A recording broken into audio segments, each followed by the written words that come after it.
Hello বন্ধুরা, তোমরা সবাই কেমন আছো? আশা করি তোমরা সবাই ভালোই আছো।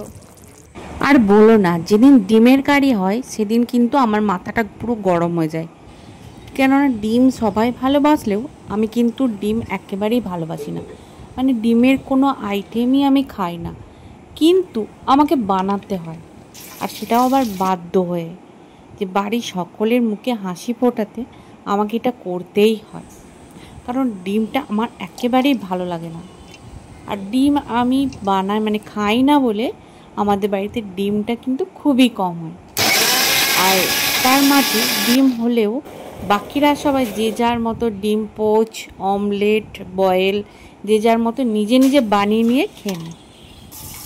তাই নাকি সবাই মিলে অভিযোগ আমার উপরে, আমি নাকি ডিমের কারি, ডিমে আলুর ঝোল, ডিমের ভ্যারাইটিস টাইপের রেসিপি নাকি আমি বানাই না। তোমরাও দেখবে অবশ্যই আমার চ্যানেলে একটাও কিন্তু ডিমের রেসিপি নেই, যেহেতু আমি ডিমটা লাইকই করি না। তো সবারই অভিযোগগুলো দিয়েছে, যেহেতু সে অভিযোগটা তো ভাঙতেই হবে। তো ওই জন্য শেষমেশ আমি রাজি হলাম, ডিমের কারি বানাবো। জানি না কেমন হবে, আমি প্রথমবার এটা বানাবো। তো তোমাদের যদি ভালো লাগে তো একটু লাইক করো, কমেন্ট করো, শেয়ার করো। ফার্স্ট টাইম তোমাদের সাথে এটা শেয়ার করছি। তোমরা এর থেকে আরও অনেক ভালো বা বেটার বানাও, আমি তো মোটামুটি বানাই। তো দেখো কীভাবে এটা করছি। অবশ্যই নতুন হলে চ্যানেলটি সাবস্ক্রাইব করে দিও। ফেসবুক পেজে দেখলে পেজটি ফলো করা অনুরোধ রইল। ডিম তো নিয়ে চলে এসছে এক পেটি, তো সেখান থেকে মাত্র গুনে গুনে দুজনের মতো 4-5টা ডিম আমি নিয়েছি।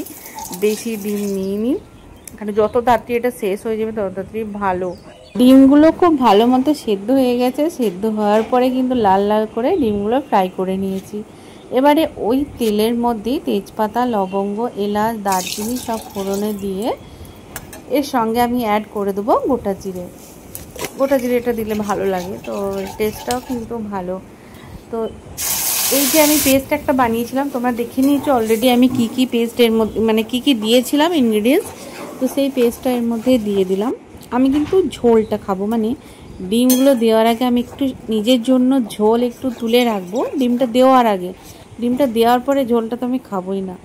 তো আমার কিন্তু মনেই থাকবে না যে কখন আমি ডিম দেবো, তার আগে আমাকে ঝোলটা তুলতে হবে, ভুলেই যাই।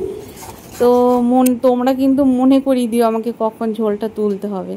তো দেখো এই যে পেস্টটা বানিয়েছিলাম সেটা দিয়ে দিলাম। আর যে মশলাগুলো, ঘরোয়া মশলা আছে, ধনে গুঁড়ো, জিরে গুঁড়ো, হলুদ গুঁড়ো, লঙ্কা গুঁড়ো সব দিয়ে একটু ভালো করে কষিয়ে নিতে হবে। যতক্ষণ না মশলার গন্ধগুলো চলে যায় ততক্ষণ এটা কষতে হবে। কষার পরেই কিন্তু ভাজা ডিমগুলো দিয়ে দিলাম। এই যা দেখলে তো, গল্প করতে করতে আমি কিন্তু ঝোলটা তুলতেই ভুলে গেছি।